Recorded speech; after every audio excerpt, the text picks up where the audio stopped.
बिहार में शराबबंदी के बीच जनप्रतिनिधियों द्वारा शराब की अवैध तस्करी करने का मामला लगातार सामने आ रहा है।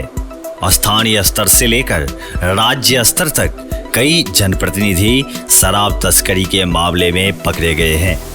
ऐसे में शराबबंदी को सफल बनाने की जिम्मेदारी जिनकी है वही इसको विफल कर रहे हैं।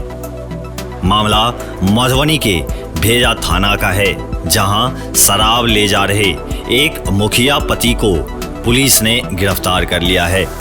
गिरफ्तार व्यक्ति मधेपुर प्रखंड के भीट भगवानपुर पंचायत के मुखिया पति बताए गए हैं। विस्तृत जानकारी देते हुए बताते चले कि भेजा थाना की पुलिस ने गुप्त सूचना पर कार्रवाई करते हुए बाइक से जा रहे 2 पियक्कड़ों को 375 ml विदेशी शराब के साथ बुधवार रात गिरफ्तार किया।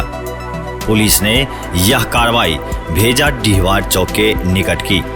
धराए पियक्कड़ों की पहचान मधेपुर थाना क्षेत्र के भीट भगवानपुर गांव निवासी 45 वर्षीय श्रवण सिंह तथा 35 वर्षीय ललन महतो के रूप में की गई है।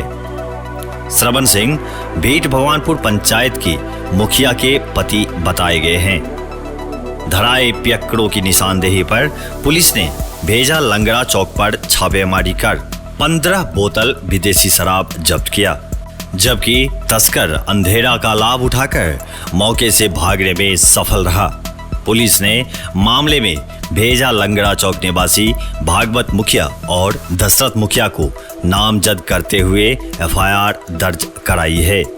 थानाध्यक्ष अरविंद कुमार ने बताया कि धराए मुखिया पति श्रवण सिंह और ललन महतो को न्यायिक हिरासत में गुरुवार को भेज दिया गया है।